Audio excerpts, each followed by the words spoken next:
TRS వాళ్ళు అంటూరు ఏం చేసిరని. నేను చెప్పదలుచుకున్న రాసుకోండి.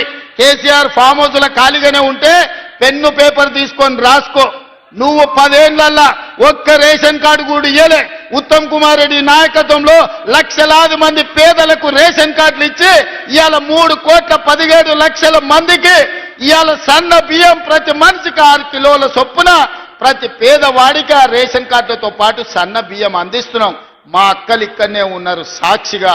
సన్న బియ్యం మేము ఇస్తున్నాం. ఆయల్ల దొడ్డు బియ్యం ఇస్తే బర్లకు పెట్టేటోళ్ళు, లేకపోతే రేషన్ షాప్ ఉంటే అక్కడి నుంచి అక్కడనే అమ్మేది. ఇవాళ మా అక్కలు సన్న బియ్యం వాళ్ళు తినడమే కాదు, సంటి పిల్లలకి ఇవాళ వండి బుక్కెడు బువ్వ ఆడబిడ్డలు పెట్టుకుంటున్నారంటే మేమిచ్చిన సన్న బియ్యం కాదా? అదేవిధంగా ఆయల్ల భూమి ఉన్నోనికి, వ్యవసాయం ఉన్నోనికే ఉచిత కరెంటు ఉండే. పట్టణాలలో పేదోళ్లకు ఉచిత కరెంటు లేదు. అందుకే పాదయాత్ర సందర్భంగా పేదలు నా దృష్టికి తెస్తే ఇవాళ పేదవాళ్ళ ఇళ్లకు 200 యూనిట్లు ఉచిత కరెంటు, 50 లక్షల కుటుంబాలు ఇవాళ ఉచిత కరెంటును ఇవాళ లబ్ధి పొందుతున్నారు. 50 లక్షల పైగా 500 రూపాయలకే సిలిండర్ ఇవాళ పేదవాళ్ళ ఇళ్లకు మనం చేరవేసినాం. అంతెందుకు మా అక్కలు ఇవాళ 2 ఏళ్లలో ఆయల్ల అమ్మగారింటికి పోవాలన్నా, లేకపోతే అమ్మవారిని దర్శించుకోవాలన్నా ఇంటి ఆయననో కన్న కొడుకునో ఇంటి ఆయననో పైసలు అడిగితే ఇస్తే ఇచ్చినట్టు దసరా పండుగ కడితే ఉగాది పండుగ పోదుపో అనేటోళ్ళు. అవునా అక్క? నిజమేనా? ఇక వాళ్ళు ఏదన్నా అంటే మనసు బాధపడేది, ఎవరికి చెప్పుకోకుండా కిచెన్ రూమ్లో పోయి ఏడ్చి కళ్ళు దుడుచుకొని మళ్ళీ వండి పెట్టేది. అవునా? ఇవాళ ఇంటి ఆయన బావి కాడిపోతే మా అక్క అమ్మగారింటికి పోయి అమ్మని చూసి వెనక్కి వస్తుంది. పండుగ పూట ఉందంటే పిల్లల్ని తీసుకొని బరాబరు లక్ష్మీ నరసింహస్వామి పోవాలన్నా, భద్రాచలంలో రాముల వారిని దర్శించుకోవాలన్న బస్సులో పోతుర్రా? ఎప్పుడన్నా ఈ 2 ఏళ్లలో ఒక్క రూపాయి ఎవరైనా బస్ కిరాయి అడిగినరా అక్క? 9,000 కోట్ల రూపాయలు మా ఆడబిడ్డల బస్ కిరాయిలకు నేను ఆయననే చెప్పిన, నా ఫోటో పెట్టుకొని ఎవరైనా బస్ కిరాయి కండక్టర్ అడితే మా తమ్ముడు పట్నంలో ఉంటారు తెచ్చుకోపోరే అని ఫోటో చూపించమని మా అక్కలకు చెప్పిన. ఈ 2 ఏళ్లలో మా అక్కల్ని నేను అడుగుతున్నా, ఒక్కరైనా ఒక్క రూపాయి మిమ్మల్ని బస్ కిరాయి అడిగినరా మీరు చెప్పండి అక్క? అడగలే కదా. ఇది కేసీఆర్ మేము ఆడబిడ్డలకు 9,000 కోట్ల రూపాయలు బస్సుల ఉచిత ప్రయాణానికి మా ప్రభుత్వం కట్టింది. పొన్నం ప్రభాకర్ కు ఇవాళ మా ప్రభుత్వం తరఫున 9,000 కోట్లు చెల్లించినాం.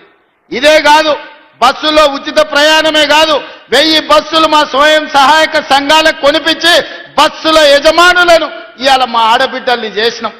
సోలార్ పవర్ విద్యుత్ ఉత్పత్తి అదాని అంబానీలు కాదు, మా ఆడబిడ్డలకు 1000 మెగావాట్లు ఇవాళ వాళ్ళకు వ్యాపారాన్ని అప్పజెప్పినాం. హైటెక్ సిటీ పక్కన మైక్రోసాఫ్ట్, ఇన్ఫోసిస్, విప్రో లాంటి కంపెనీలే కాదు ఇవాళ 3.5 ఎకరాలు 100 కోట్ల రూపాయల భూమి, 150 షాపులు వాళ్ళు ఉత్పత్తి చేసిన వస్తువులు అమ్మనికే శిల్పారామం పక్కన మా ఆడబిడ్డలకు ఇచ్చినాం. రైతులకు రైతు బోనస్ ఇచ్చినాం, రైతులకు రైతు రుణమాఫీ చేసినాం. ఆనాడు ఒరేసుకుంటే ఉరేసుకున్నట్టే అంటే ఈనాడు మీరు వరి వండించండి, సన్న వడ్లకు 500 రూపాయల బోనస్ ఇస్తామని దేశంలోనే ఈ 2 ఏళ్లలో ప్రతి సంవత్సరం అత్యధికంగా వడ్లు పండించినాం. ప్రతి వాళ్లకు గిట్టుబాటు ధరతో పాటు 500 బోనస్ ఇచ్చినాం. అత్యధికంగా ఇవాళ లబ్ధి పొందిన జిల్లా నిజామాబాద్ జిల్లా. ఈ జిల్లాలో పండించిన వడ్లు దాయానికి గోడౌన్లే లేవని పెద్దలు సుదర్శన్ రెడ్డి గారు ఇప్పుడే చెప్పిండ్రు. నిరుద్యోగ యువకులకు 70,000 ఉద్యోగాలు ఈనాడు మేము లెక్క కట్టి ఇచ్చినాం.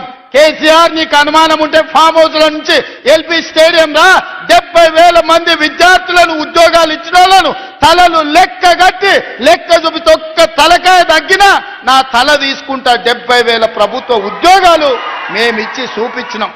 గ్రూప్ 1 2011 తర్వాత పరీక్షలు 15 ఏళ్లు పెట్టకపోతే పరీక్షలు పెట్టి ఉద్యోగాలు ఇస్తే కాళ్ళ కట్టెబెట్టి కోర్టులో లిటిగేషన్లు పెడితే నిన్న హైకోర్టు చెంప చెల్లుమని కొడితే 562 మంది గ్రూప్ 1 ఉద్యోగాలను నియామక పత్రాలు మేము అందించినాం.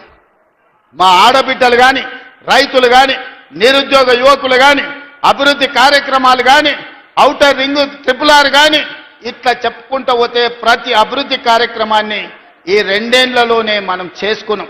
అందుకే ఆ చిక్కుముళ్ళను అన్నిటిని ఒకటొకటి పరిష్కరించుకుంటూ ఈరోజు తెలంగాణ రాష్ట్రాన్ని అభివృద్ధి పదం వైపు నడిపించడానికి మేమందరం తీవ్రమైన ప్రయత్నం చేస్తున్నాం. నిండు మనసుతో మీ ఆశీర్వాదం కావాలి. ఈరోజు మీరు అండగా నిలబడితే తెలంగాణను అద్భుతమైన రాష్ట్రంగా ఈ దేశంలోనే నెంబర్ 1 రాష్ట్రంగా తీర్చిదిద్ది Telangana is rising, come join in Telangana rising అని ఈ రోజు తెలంగాణను ముందుకు తీసుకెళ్తాం. మీరు అండగా నిలబడాలి. నిజామాబాద్ జిల్లా నిండు మనసుతో ఆశీర్వదించాలి. వాళ్ళు వీళ్ళు ప్రలోభాలు పెట్టినా, వాళ్ళు వీళ్ళు ఏది చెప్పినా వినకండి. మీ సమస్యల్ని పరిష్కరిస్తా. మున్సిపల్ కార్పొరేషన్లో కాంగ్రెస్ జెండా ఎగరేసినాక మున్సిపల్ మంత్రిగా మళ్ళీ నిజామాబాద్కు వస్తాను. మిమ్మల్ని అందరినీ కలుస్తాను. మీతో కూర్చొని సమస్యల్ని పరిష్కరిస్తాను. మీరందరూ అండగా నిలబడాల్సిందిగా, నిజామాబాద్ కార్పొరేషన్ గెలిపించాల్సిందిగా కోరుకుంటున్నా. మీరందరూ సిద్ధమేనా? సిద్ధమేనా? సిద్ధమేనా? అక్కడున్న మా యువకులు ఏమంటలేరు? సిద్ధమేనా? సిద్ధమేనా? సిద్ధమేనా? సిద్ధం అన్నోళ్ళందరూ మా అక్కలు చేయలేతిరా. మీకేమైందా? ఎత్తురి చేయిపైకి మా ఆడబిడ్డలు చూడు ఎంత మంచిగా పాలపిట్ట లెక్క కనిపిస్తున్నారు. ఇందిరమ్మ చీర కట్టుకొని హెలికాప్టర్లు వస్తుంటే మా అక్కలు నడుచుకుంటూ వస్తే దసరా పండుగ నాడు పాలపిట్టల్ని చూసినట్టు ఉన్నది. మా అక్కలందరూ ఇంతమంది పాలపిట్టలు వచ్చినాక ఈ గెలుపు ఖాయమైన నమ్మకమైంది. చేయి పైకెత్తిన వాళ్ళందరూ నాతో పాటు కలపండి. జై కాంగ్రెస్, జై జై కాంగ్రెస్. హస్తం గుర్తుకే, హస్తం గుర్తుకే. ధన్యవాదాలు మిత్రులారా.